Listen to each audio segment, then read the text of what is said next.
తాకట్టులో ఉన్న బంగారాన్ని విడిపించి ఆ రోజు ఆన్లైన్ రేటుకే మేము కొంటాం. Sharma gold company. అందరికీ నమస్కారం. ముందుగా ప్రేక్షకులందరికీ క్రోధినామ సంవత్సర ఉగాది పండుగ శుభాకాంక్షలు. అయితే ఉగాది పండుగ అనగానే మనందరం కూడా ఈ సంవత్సరం మొత్తం మన రాశి ఫలాలు ఎలా ఉన్నాయి, ఈ సంవత్సరంలో మనకి ఆదాయం ఎంత ఉంది, వ్యయం ఎంత ఉంది, ఇవన్నీ కూడా డీటెయిల్డ్గా తెలుసుకోవాలని చాలా ఇంట్రెస్ట్గా వెయిట్ చేస్తూ ఉంటాం కదా. అయితే ఈ ఉగాది రాశి ఫలాలు మనకి డీటెయిల్డ్గా ఇన్ఫర్మేషన్ ఇవ్వడం కోసం మనతో ఉన్నారు ప్రముఖ జ్యోతిష్య వాస్తు పండితులు, జ్యోతిష్య వాస్తు శిక్షణ నిపుణులు, ప్రముఖ ఆధ్యాత్మికవేత్త, లలిత ఉపాసకులు బ్రహ్మశ్రీ నానాజీ పట్నాయక్ గురువు గారు. మరి పూర్తి వివరాలు గురువుగారు వాటిని అడిగి తెలుసుకుందాం. నమస్కారం గురుగారు. శ్రీమాత్రే నమః. గురుగారు, మరి క్రోధినామ సంవత్సరంలో మేష రాశి వారికి ఆదాయం, వ్యయం, రాజపూజ్యం, అవమానం ఎలా ఉన్నాయి, పూర్తి వివరాలు డీటెయిల్ గా ఎక్స్ప్లెయిన్. తప్పకుండా అమ్మా. ఫస్ట్ ఆఫ్ ఆల్ ఏంటంటే మనం క్రోధినామ సంవత్సరం అనగానే పంచాంగం తీసుకొని అందులో ఆదాయం ఎలా ఉంది, వ్యయం ఎలా ఉంది, రాజ్యపూజ్యం అంటే మనల్ని మెచ్చుకునే వారి సంఖ్య ఎలా ఉంది, అవమానం అంటే మనం అవమానించబడతామా ఈ సంవత్సరం, ఎక్కువ మంది అవమానించబడతామా, తక్కువ మంది అవమానించబడతామా అని చూస్తుంటాం. అది పంచాంగంలో ఎలా ఇచ్చారు, దీన్ని మనం ఎలా మార్చుకోవచ్చు కూడా. ఇలా ఉంది ఇలాగే అనుభవించాలనుకుంటే జ్యోతిష్శాస్త్రం అక్కర్లేదు, మనకు గుర్తుపెట్టుకోండి. మార్చుకోవచ్చు కూడా. ఇప్పుడు మనం చూసుకుంటే మేషరాశి వారికి 8 ఆదాయము 14 వ్యయం ఉంది. 8 ఆదాయం అంటే ఏమిటి అంటే వాళ్ళకు ఒక 8 లక్షలు వస్తుంది అనుకుంటే ప్రతి సంవత్సరం ఆదాయం ఒక 14 లక్షలు ఖర్చు వస్తుంది అని చెప్తుంది మేషం వారికి. మరి ఏమిటండి 14 లక్షలు ఖర్చు వస్తే ఎలాగా అంటే ఒక 6 లక్షలు ఎక్స్ట్రా నేను జేబులోంచి పెట్టాల్సి వస్తుందా? మరి పెట్టాల్సిందేనా అంటే ఇక్కడ నేను ఒక విషయం చెప్తాను, గుర్తుపెట్టు. మీ జన్మజాతకంలో గనక మంచి ధనయోగ దశలు నడుస్తున్నాయి, మీకు ఇక్కడ ఈ సంఖ్యల కంటే కూడా మీ జన్మజాతకంలో మీరు పూర్వజన్మలో చేసుకున్న పుణ్యం వల్ల ఎక్స్ట్రా వస్తుంది ఆటోమేటిక్గా. మీరు దీన్ని ప్రామాణికంగా ఇది ఇలాగే వస్తుంది అని అనుకోవాల్సిన పని లేదు అంటారు. అయితే దీనికి టెక్నిక్ కూడా ఉంటుంది పెరగడానికి. ఇప్పుడు ఆదాయం 8, వ్యయం 14 అన్నాను కదా.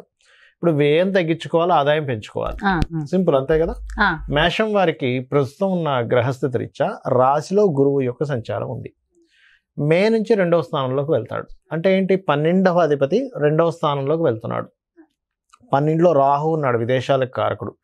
విదేశాలకు కారకుడు రాహు ఉంటూ ఆ అధిపతి 2లో వెళ్తున్నప్పుడు వీళ్ళేంటి, విదేశీ మూలకంగా ధన ఆదాయం పెంచుకోవచ్చు. ఒకటి, విదేశాల మూలంగా పెరుగుతుందని. అంటే ఏంటి, గ్రహస్థితి ఏం చెప్తుంది అంటే మీకు అబ్రాడ్ మూలంగా ధనయోగాలు పెరగనున్నాయి కాబట్టి మీరు ఆ రూట్లో ట్రై చేసుకోండి అని ముందే మనం తెలుసుకుంటున్నాం.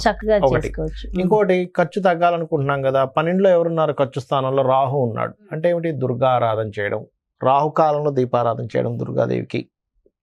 అలాగే మీరు మినుములు దానంగా ఇవ్వడం, శనగలు దానంగా ఇవ్వడం కనుక చేసినట్లయితే, మినుములు శనివారం, శనగలు గురువారం నాడు ఇచ్చినట్లయితే ఏమవుతుంది అంటే ఇది ఖర్చును తగ్గిస్తుంది. ఎందుకంటే 12వ అధిపతి 2లో ఉన్నాడు కాబట్టి. అదేవిధంగా దక్షిణామూర్తి యొక్క ఆరాధన ఫైనాన్షియల్ గ్రోత్ని పెంచుతుంది వీళ్ళకి ఈ సంవత్సరం ఉన్న గ్రహస్థితి వల్ల. ఓకే, ఇప్పుడు మనం ఏం తెలుసుకున్నాం, ఆదాయం, వ్యయం, దాని బ్యాలెన్స్ తెలుసుకున్నాం. ఇప్పుడు రాజ్యపూజ్యం, అవమానం గురించి తెలుసుకుందాం. 4, 3 ఉంది. అంటే రాజ్యపూజ్యము అంటే మనల్ని మెచ్చుకునే వారి సంఖ్య 4 ఉంది, ఇబ్బంది పెట్టే వారి సంఖ్య 3 ఉంది. అంటే పర్లేదు, కానీ ఇబ్బంది పెట్టే వాళ్ళ సంఖ్య ఎంతైనా మనం తగ్గించుకోవాలనుకుంటాం కదా. కాబట్టి వీరేం చేయాలి, ఇబ్బంది పెట్టే వాళ్ళ సంఖ్య తగ్గాలి అంటే మనం ఎప్పుడూ కూడా వీళ్ళు విష్ణు సహస్రనామాలు చదవాలి. మేషం వారు విష్ణు సహస్రనామాలు, సుబ్రహ్మణ్యేశ్వర స్వామి ఆరాధన, ముఖ్యంగా విష్ణు సహస్రనామాలు ఎంత చదివితే అంత ఇబ్బంది పెట్టే వాళ్ళ సంఖ్య తగ్గుతుంది. అంటే మనల్ని ఒక మాట అనడానికి వాక్కుకి ఎవరు కారకుడు, బుధుడికి అధిష్టాన దేవత విష్ణువు. అంటే వీళ్ళకి ప్రత్యేకంగా వచ్చాడు. అది కాకుండా వీళ్ళకి బుధుడు ఏంటంటే పూర్వజన్మ కర్మకారకుడు అవుతాడు. అంటే వీళ్ళందుకే నేను మీకు ప్రతిసారి మేషానికి చెప్పినప్పుడల్లా ఒక మాట అంటుంటారు, మేష లగ్నం వారు కానీ మేషరాశి వారు కానీ, ప్రత్యేకంగా లగ్నం వారు అప్పులు ఎవరికి ఇవ్వకండి అని చెప్తారు. ఎందుకంటే అప్పులు ఇవ్వడం ద్వారా వీళ్ళు ఇరుక్కుంటారు, వీళ్ళు పూర్వజన్మ కర్మ అనేటువంటిది. అలా ఇక మిగతా అంశాలు జనరల్గా ఈ సంవత్సరం చూసుకుంటే మనం మేజర్ ప్లానెట్స్ చూసుకుంటాం కాబట్టి వీళ్ళు గురువు రాశిలో ఉన్నంత కాలము వివాహ సంబంధించినటువంటి విషయాల్లో కాస్త ప్రోగ్రెస్ ఉంటుంది. అంటే ఏంటి, మే వరకు వీళ్ళు ఏదైనా వివాహ ప్రయత్నాలు చేసినట్లయితే చాలా బాగుంటుంది. మరి మే తర్వాత ఏ విషయాల్లో బాగుంటుంది అంటే యాన్సిస్టర్స్ ప్రాపర్టీస్ రిలేటెడ్ విషయంలోని, పిహెచ్డీస్ చేసేటువంటి విషయాల్లోని చాలా బాగుంటుంది. అలాగే ఏదైనా ప్రాపర్టీ కొనడానికి కూడా మే లోపల బాగుంది వీరికి. మే లోపల అయితేనే ప్రాపర్టీ కొనడానికి చాలా అనుకూలంగా ఉంది. ఏదైనా ఇల్లు, గృహం కొనుక్కుందాం అనుకుంటే మే లోపల కొనుక్కోండి, చాలా అనుకూలంగా ఉంటుంది పరిస్థితి అనేటువంటిది. మరి ఇక్కడ మే తర్వాత నేను మీకు ఇందాక చెప్పినట్టుగా ఇన్సూరెన్సెస్ మూలంగా కలిసి రావడం, యాన్సిస్టర్స్ ప్రాపర్టీస్ మూలంగా కలిసి రావడం అనేది చూపిస్తుంది.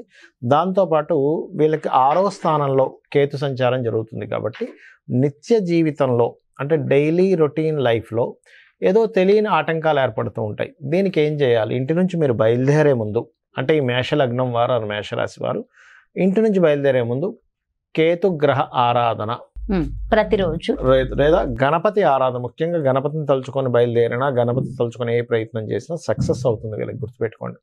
అలాగే 12లో రాహు ఉన్నాడు కూడా విదేశీ యోగం ఉందని చెప్పుకున్నాం. 11లో శని ఉన్నాడు కాబట్టి చేసే పనుల్లో కొంతవరకు సక్సెస్ రేట్ అనేటువంటి మేషరాశి వారికి పెరుగుతుంది, అందులో సందేహం లేదు. అయితే వ్యాపారాల్లో కొంచెం ఏంటంటే శని లాభంలో ఉన్నప్పుడు లాభాలు ఇస్తాడు, వ్యాపార విషయాల్లో కొంచెం స్ట్రెస్ కూడా ఇస్తాడు. No need to worry. So ఫైనల్గా ఏంటంటే ఇక్కడ మనము మరలా వీళ్ళకి ఎప్పుడు వస్తుంది గృహయోగం? ఇప్పుడు మే వరకే తీసుకోమని చెప్పాము. మరలా గురువు వక్రిస్తాడు. ఎప్పుడు వక్రిస్తాడు వీళ్ళకి అని చెప్పి చూసుకున్నట్లయితే వెరీ క్లియర్లీ అక్టోబర్ నుంచి వక్రిస్తాడు. సో అక్టోబర్, నవంబర్, డిసెంబర్, జనవరి, next year middle of the ఫిబ్రవరి వరకు మరలా అక్కడ ఒక 4.5 months యోగం ఇస్తాడు ఇక్కడ. ఓకే. సో ఈ యోగాలు అనేటువంటివి ఉన్నాయి. అలాగే సంతానం గురించి ఈ యొక్క మాసంలో వీళ్ళకి ఎలా ఉంటుంది ఏమిటి అని చెప్పి చూసుకున్నట్లయితే సంతానం ఈ సంవత్సరం సంతానం సంబంధించిన విషయంలో చాలా బాగుందని చెప్పుకోవచ్చు, అందులో ఎటువంటి సందేహం లేదు. ఇక వీళ్ళు నిత్యము చేయవలసినటువంటి దేవత ఆరాధన ఏమిటి అని చెప్పి చూసుకున్నట్లయితే సూర్య నమస్కారాలు ఎక్కువగా చేసుకోవాలి. వీరు చేసుకున్నట్లయితే చాలా బాగుంటుంది. అయితే వీళ్ళకి ఏంటంటే సహజంగా మనకి క్రోధినామ సంవత్సరానికి ముందే మనం చెప్పుకున్నాం ఏమిటి, కొంచెం జనవరి ఫిబ్రవరి నుంచి అల్లర్లు, గొడవలు, రకరకాల డిస్టర్బెన్సెస్ అని. వీళ్ళకి పర్టికులర్గా ఏంటంటే అమ్మ కొంచెం కుజశనులు కలిసి ఉంటున్నారు స్టార్టింగ్లో, కాబట్టి వ్యాపార సంబంధించిన నిర్ణయాలు, వ్యాపార లాభాల విషయంలో కొంచెం జాగ్రత్తగా ఉండాలి మంత్ స్టార్టింగ్లో, ఇయర్ స్టార్టింగ్ లో మాత్రం. స్టార్టింగ్ లో కొంచెం జాగ్రత్తగా ఉందా, ఓవరాల్ గా చాలా బాగుంది అంటున్నారు. చాలా డీటెయిల్ గా మేషరాశి వారికి ఎక్స్ప్లెయిన్ చేశారు గురుగారు. అయితే ప్రపంచ వ్యాప్తంగా, దేశ వ్యాప్తంగా మొత్తం ఎలా ఉండబోతుంది అంటారు ఈ సంవత్సరం? క్రోధినామ సంవత్సరానికి అధిపతి ఎవరు, అంటే ఈ సంవత్సరానికి రాజు ఎవరు అనేటువంటి తీసుకుంటే కుజుడు అవుతాడు. కుజుడు అంటే ఫైటింగ్, గొడవలు, ఉద్యమాలు, యుద్ధాలు, వీటికి కారకుడు అనమాట కుజుడు. అందుకని అటువంటి వాతావరణం కనిపిస్తుంది. అయితే లక్కీ ఏంటంటే కాలసర్ప దోషం నుంచి గురువు బయట ఉన్నాడు, అది కొంత సేఫ్ ఇస్తుంది. బట్ ఏదైనా కానీ కొంచెం యుద్ధ సంబంధంగా అంటే రాజులకి ఇప్పుడు చూడండి అప్పటిదాకా అక్కర్లేదు, మనకి ఫిబ్రవరి నుంచే స్టార్ట్ అయింది దాని ప్రభావం. ఎందుకంటే ఈ రవి మనం జనవరిలో మనం చెప్పుకున్నప్పుడు కూడా చెప్పుకున్నాం, కొంచెం ఈ సమయంలో కొంచెం ఈ బాంబు పేలుళ్ళని లేకపోతే ఈ గొడవలని, కొంచెం ఈ యుద్ధ నౌకల్ని ట్రాప్ చేయడం అని, లేకపోతే అంటే నౌకా దళాల మీద లేకపోతే నౌకల మీద అంటే జలరాశుల్లో కుజుడు శని ఉన్నారు కాబట్టి నౌకల మీద అంటే దాడి చేయడం, దాన్ని హైజాక్ చేయడం లాంటివి ఉంటాయని చెప్పి చెప్పుకున్నాం లాస్ట్ అట్లాంటివే జరిగింది ఈ మధ్య అంతా కూడా. అంటే ఏమిటి, ఈ సంవత్సరం ప్రత్యేకంగా కొంతవరకు ఈ యుద్ధ సంబంధించినటువంటి ఈ మనం ఊహించినటువంటి మార్పులు అనేకమైన జరుగుతాయి. అంటే అసలు లాస్ట్ మినిట్ వరకు ఇది మారదు, ఇలాగే జరుగుతుంది అనుకుంది, అది సడన్ గా మార్పు వచ్చేస్తుంది. అసలు ఎవరు ఎక్స్పెక్ట్ కూడా చేయరు, అసలు ఇలా జరుగుతుందా, ఇలాంటివి కూడా జరుగుతుంది అసలు ప్రపంచంలో అన్నట్టుగా జరుగుతుంది. అన్ని మార్పులు ఇస్తారు, ఏదైనా కావచ్చు.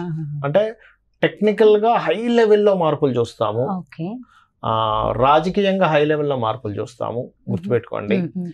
అసలు మోసాల లెవెల్లో కూడా హై లెవెల్లో మార్పులు చూస్తాం. సో కాస్త కేర్ఫుల్ గా ఉండాల్సిన సమయం because of Saturn Mars combination అలాంటిది. అందులో పర్టికులర్ గా మే వరకు ఈ జాగ్రత్తలు తీసుకోవాలి, మెయిన్గా మే వరకు. అదొకటి.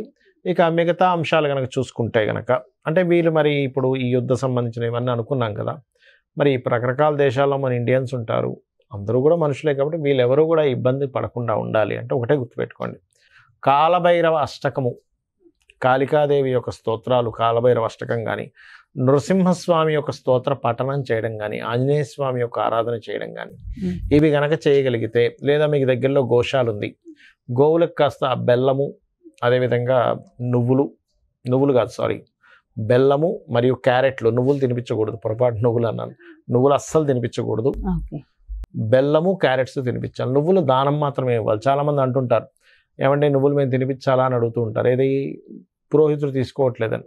ఎందుకంటే అమ్మ అది ఏదైనా మనకి ప్రెగ్నెన్సీతో ఉందనుకోండి, దాని ప్రెగ్నెన్సీ ఇచ్చినవ్వడం వల్ల మరింత దోషం ఏర్పడుతుంది. కాబట్టి ఇది జాగ్రత్త తీసుకోవాలి.